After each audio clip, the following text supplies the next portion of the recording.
Now we're going to do another one here about Ooparts and their place here in ancient Egypt.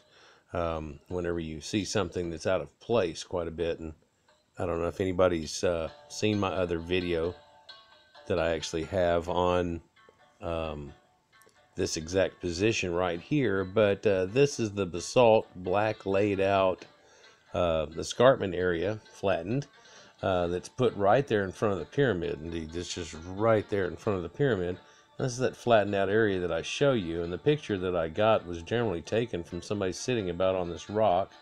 There's the camel that's over there, and look at this rock that's right here and how it's been cut with some type of device that looks like a giant lathe of some type.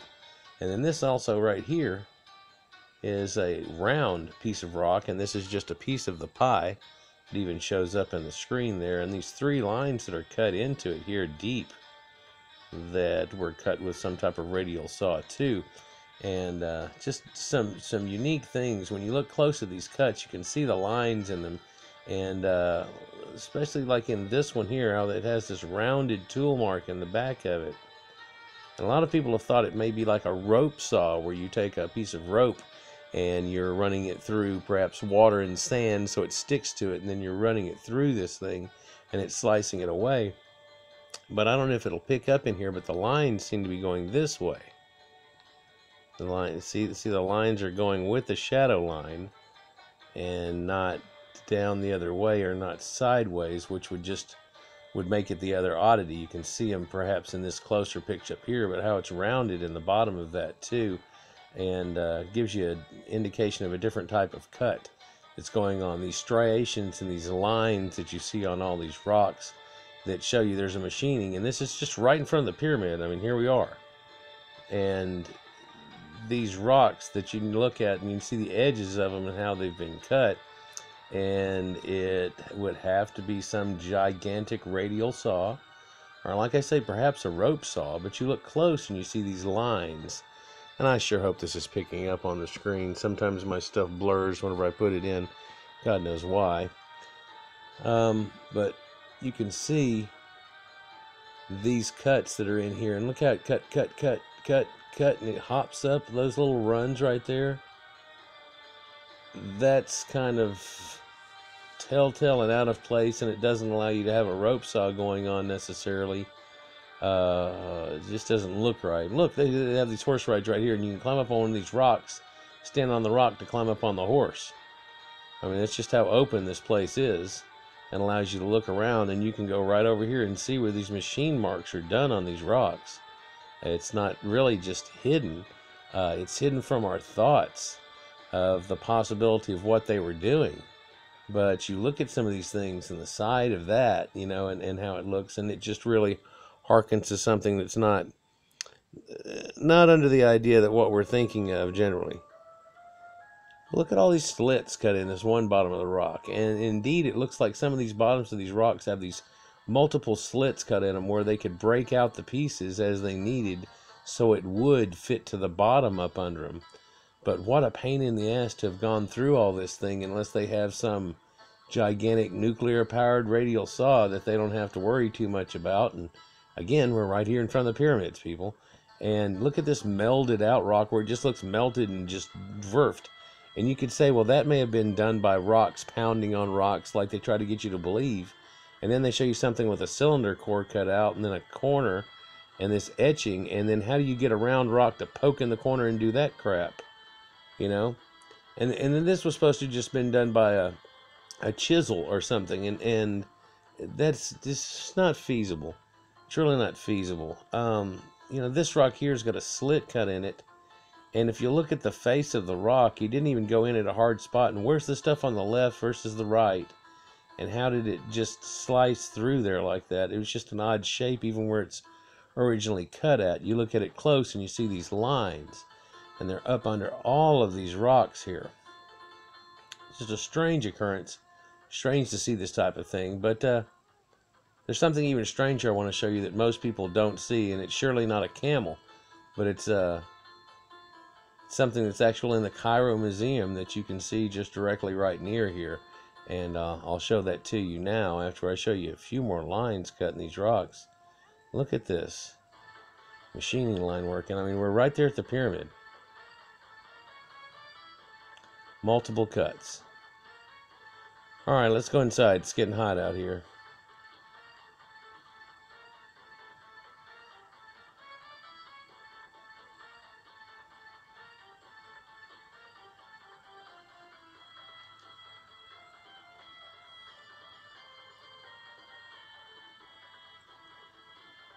So most people have seen this, and it shows you a depiction of a line that they pre-dab on that rock and knock out, and then they supposedly get a line going, perhaps with that rope line, and get it cutting through there. And you can see this definitely dove off at a hard angle, and it's not really correct. And they left this whole wafer of rock that was supposed to have been on there. And when they built one of these, it looks like that what they did was they made that wafered off piece into the lid itself, and they would start cutting into the box. Well, in this case, it's a little bit different. In this case, it looks like it broke off totally, but yet they continue to use it, which is also not the Egyptian way, but it may have been quite hard to get this gigantic piece of peach granite, as it did every piece of pink granite they ever got there. I'm sure it was about impossible to get there. But so looking at this dash and these lines that are cut into here, and you can see the way that cut goes through, and that's a straight line right there cut through. So it's got those little lines attached to it. So now we're looking around the museum here, and you can see all these artifacts that are here. We started right there looking at some Hathor artifacts, so let's look at those. Now those look like Hathor headdress pieces that they would put on top of headdresses, right? And it looks like Hathor. But then, what the hell are these? These are actual cogs and sprockets that you're looking at.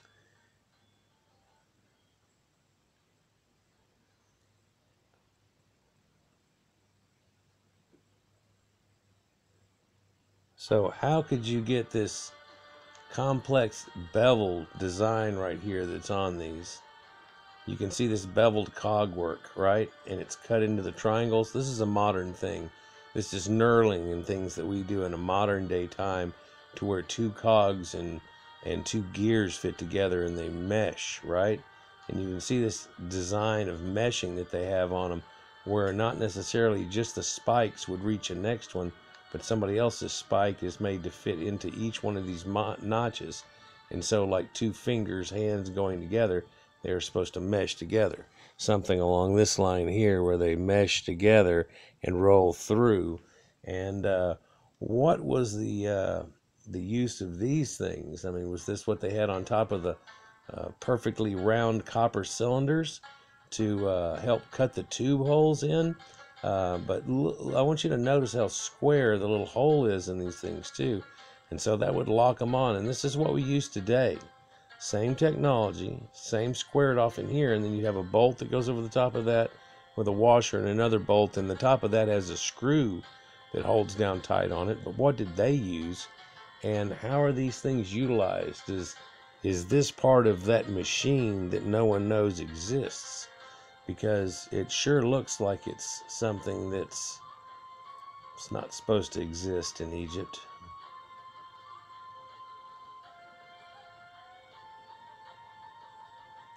Three different sizes they show you here in this one exhibit, but there's quite a few more scattered around. By quite a few more, I mean about 6 or 7. Nobody found this giant one. Look at this square hole that's cut off in there. And these are iron, by the way. This is iron. This isn't Copper Age stuff. This is iron, and they're trying to date it at a later date. But then if they would have used this to build the pyramids,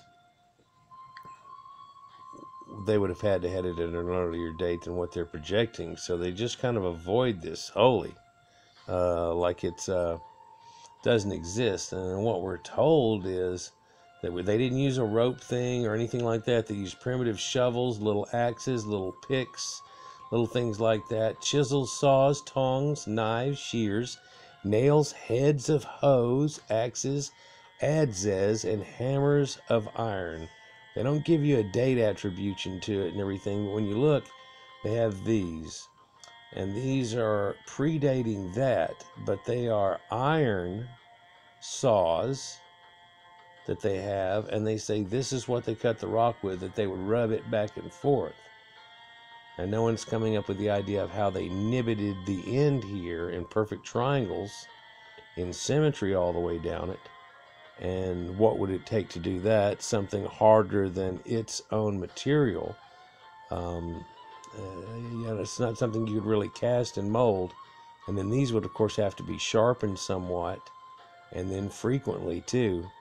And then you'd use this water and sand as a catalyst to go through there. And they say this is what they used because they found a few of these. But that kind of leaves a little more questions than it does answers, because that wouldn't leave a rounded end.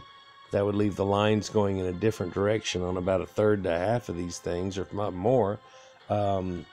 It just doesn't look like that's going to be the correct answer for it.